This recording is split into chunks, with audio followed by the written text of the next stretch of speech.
Hi guys! So I am out in the woods today collecting bear garlic, also known as wild garlic.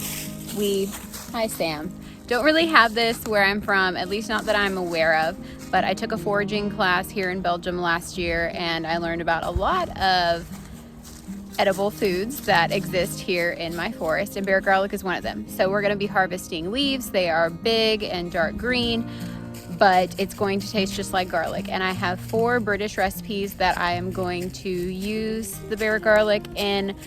I will have to do some conversions because they're of course written in grams and I'm used to cups being an American, but I think it'll be easy enough to fix.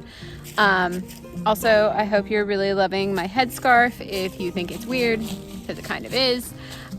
We went swimming this morning and my hair was ruined, and then I washed it and it was all wet and I didn't want to deal with it. So I figured a headscarf was an easy way to come out here and look a different kind of crazy and not so much disheveled. Plus I thought it was really fun and springy. So here we go.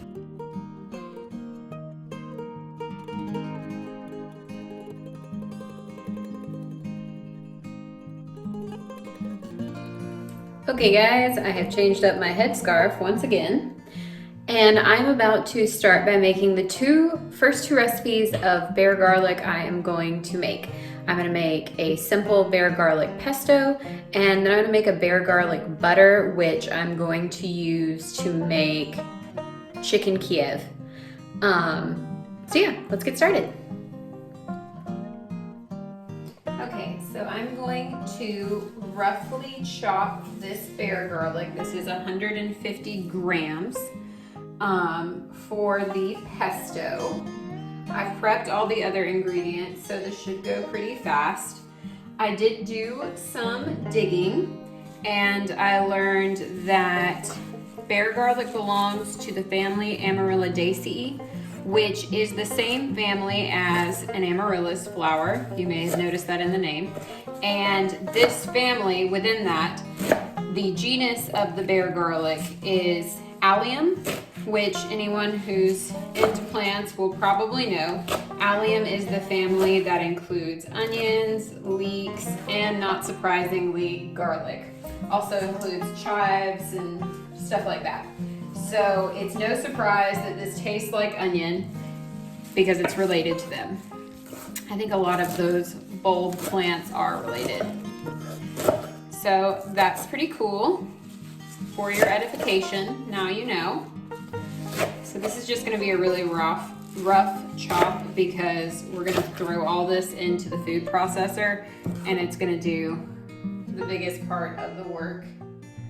And we'll put the pesto in a jar once it's all mixed up, and it will be ready for pasta tomorrow if I decide to make it then, or I think it said it can stay in the fridge for up to 2 weeks. I don't know, I'll have to double check that. I will put all of the recipes that I use in this video, of course, in the description box below. But anyway, if I decide not to make the pasta tomorrow, this will save for a little while in the fridge, so I have more time to use it.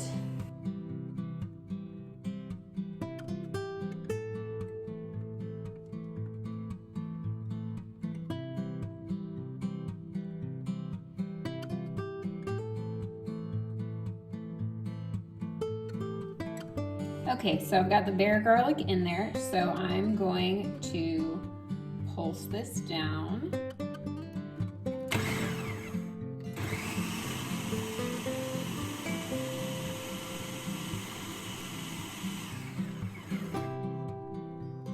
And now I'm going to add this, which is the toasted pine nuts, the little bit of regular garlic, and the lemon zest.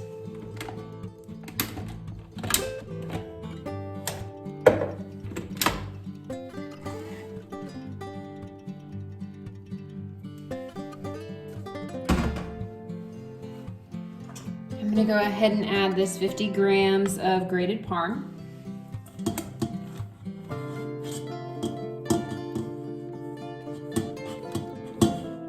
My cabinets are not high enough.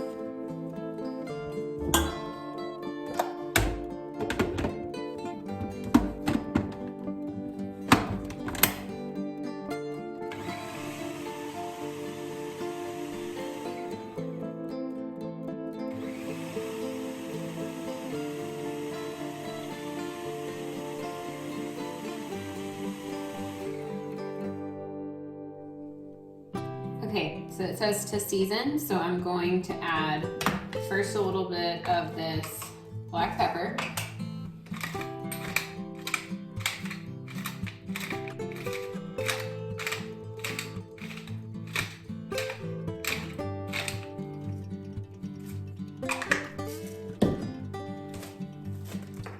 And a little bit of this salt. It is Sol de Guyane, I'm not sure. It is from this sea in the south of France, and it is called Sol du Fleuve, so flower salt, because you can see it's got these big flaky kind of texture. It is supposed to be like saltier than other salts. It is collected by hand in this particular place in the south of France, and it is created by the sun evaporating salt water and leaving behind the salt. Yeah, I guess that makes sense. I'm gonna add a little bit of lemon juice.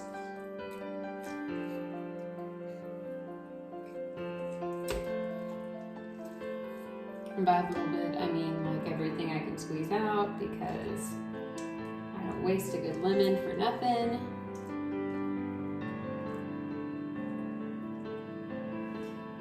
And now I'm going to let this go until it makes a paste.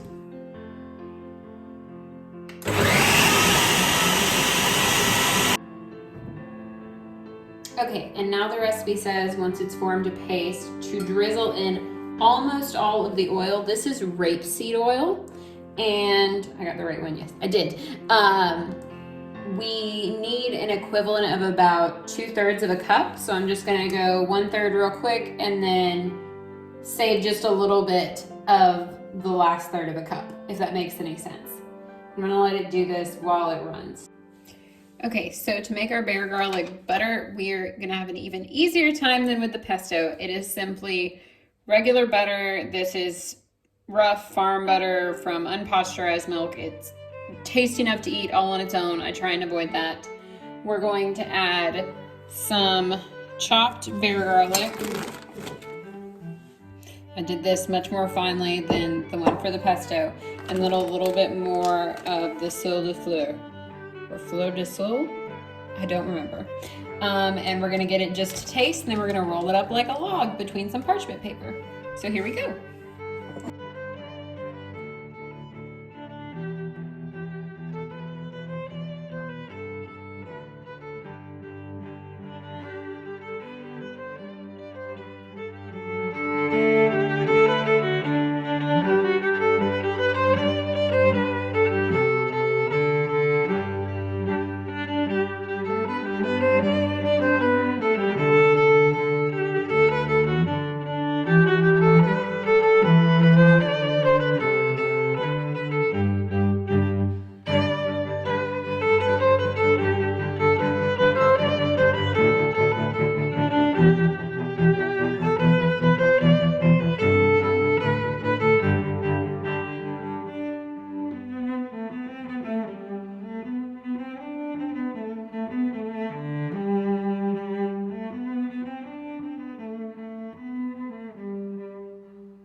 So that is it for tonight. I will keep updating this as I make the next steps to these two recipes and as I make the other recipes that will call for fresh bear garlic.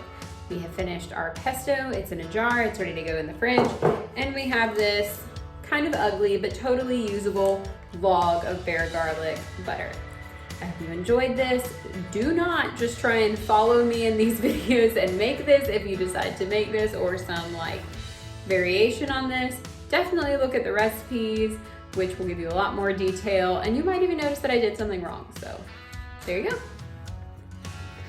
Okay guys, it is a Sunday afternoon and I'm getting ready for lunch. We're going to finally use this bear garlic pesto that we made. I have these spaghetti squash that I grew last summer and harvested last fall, and they have just been sitting in my pantry in the other room chilling for months, and they are so good. So I'm gonna cut these up and cook them and then, you know, shred them out so they actually look like spaghetti, and then toss them in the pesto, some extra pine nuts, and that's Parmesan back there, which I will grate. So here we go. Okay guys, I'm just gonna pop on here real quick to tell you this is how I cut up my spaghetti squash to be able to most easily get the strings out of it. I feel like this ring formation works a lot better than just the halving, which I used to do all of the time. This way I can just take the fork with my non-dominant hand and split it apart. I can't do this while holding the phone. Maybe I can. Yeah, you see it just comes apart way more easy, and I will be able to get all the way up to the rind. So if you have not tried this method of cooking spaghetti squash this way, I would highly recommend that you try it. And you know, if you don't like it once you try it, then you know, you only wasted like one spaghetti squash. And you can go back to doing it the old way, but I really think you'll like it. I really do. It also makes it cook way faster. So yeah, super great.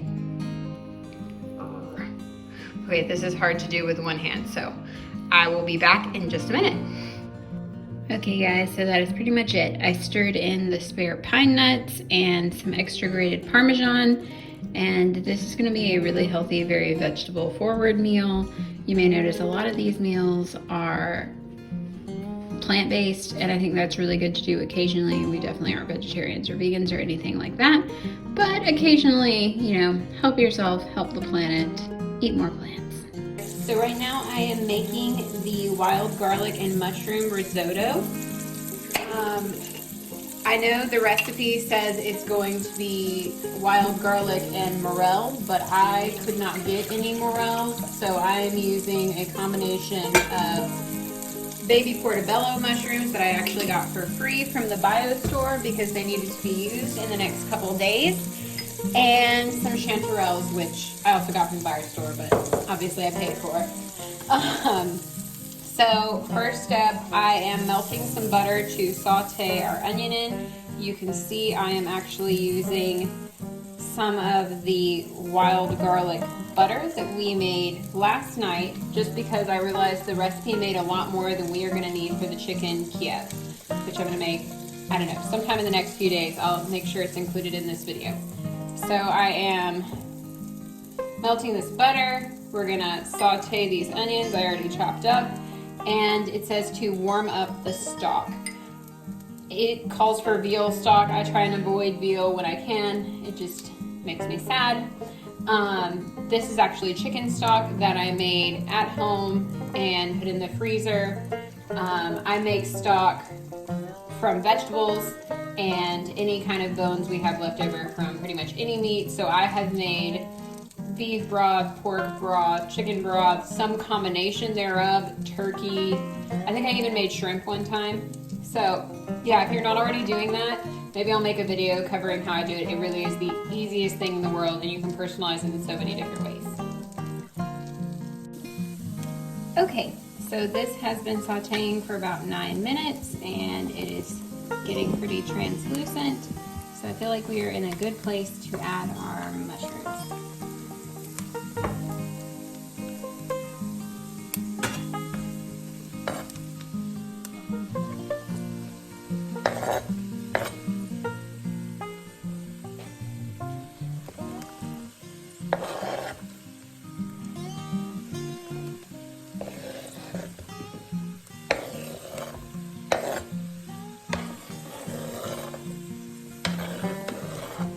I am doing a little bit of extra mushroom, but I like mushrooms and they're good for you, and I need to use these, so I'm going for it. Also, always remember to use the back of your knife when scraping stuff off your cutting board.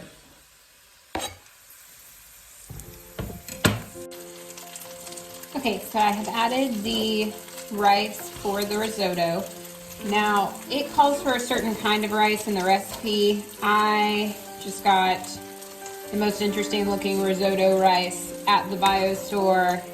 I don't know what makes risotto rice different, but I have made risotto successfully before with regular rice, so if you can't find any special risotto rice, worry not. And as soon as this rice starts to become a little translucent, which it is definitely trying to do in some places, I'm going to start adding the already warmed broth.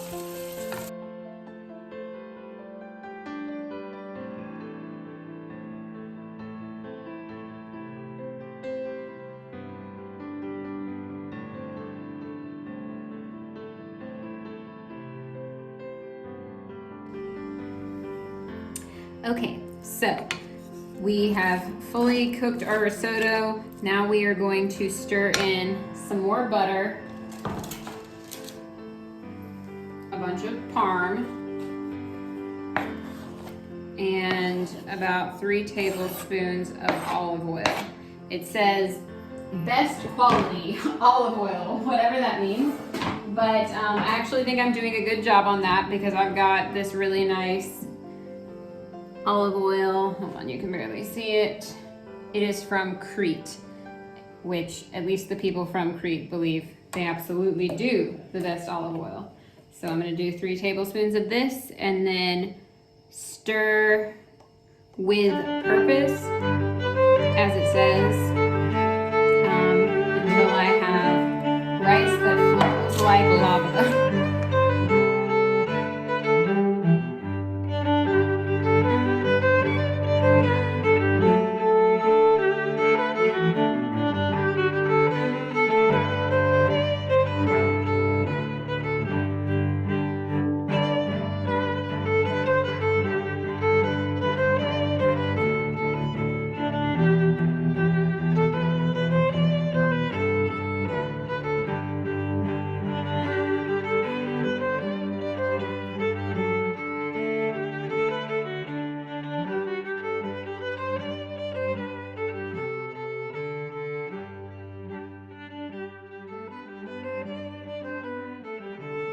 Okay, so full disclosure, I did have to put this back on the stove and add a little more liquid to get it to the right texture. But we think it's pretty good now. So I'm gonna add in our roughly chopped bear garlic and stir it in so it will wilt like you would with spinach. And Tyler actually made the topping for me. He definitely used way more butter than the actual recipe called for, but they look really good. You know, the topping that's made with more mushrooms and the smashed garlic, I think they call it bashed, and the thyme, which is from my herb garden. So that is ready to go. So I'm going to stir this in and then put it in bowls, and we're gonna be ready to eat. All right, and that is our final product. Okay guys, I'm gonna give you a very quick update. Today I'm attempting to make the goat cheese and bear garlic phyllo dough pie thing. So I have already mixed my filling. So this is the 2 cheeses. Mind you, I did not use hard goat cheese. I used a soft goat cheese and then I used feta in place of the hard goat cheese. Just because too much goat cheese is a little bit too goaty for me. And this also has, they call it rocket, but I think more Americans would be familiar with arugula. So there's the arugula and the dill and the chives and the bear garlic, and everything is in there. The only thing I have left at this point is to line this springform pan with phyllo dough and butter, and then put the filling in and bake it, and it takes a whole hour. So I will update you when it is done.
Hi guys! So, today I'm going to be making the chicken Kiev. Tyler's not here today, and usually I don't cook big meals when he's not here. I just try and eat leftovers, but there are no leftovers in the house, so here we go. I am making a slice in the chicken, trying not to cut all the way through. And then I'm going to stick the remainder of our bare garlic butter into these chicken breasts. And then I'm going to bread them and let them sit for an hour in the fridge. So here we go.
Okay, so I now have the chicken Kievs frying, and once I have fried both sides for 2 to 3 minutes and they have good color, I'm going to stick them in my preheated oven for 15 minutes.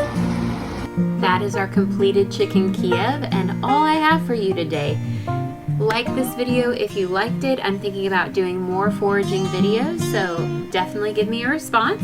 Don't forget to subscribe, comment, and follow me on Instagram. I am going to leave links down in the description box below to all the recipes, timestamps for the spot in this video where each recipe starts, and some general notes on foraging for safety concerns.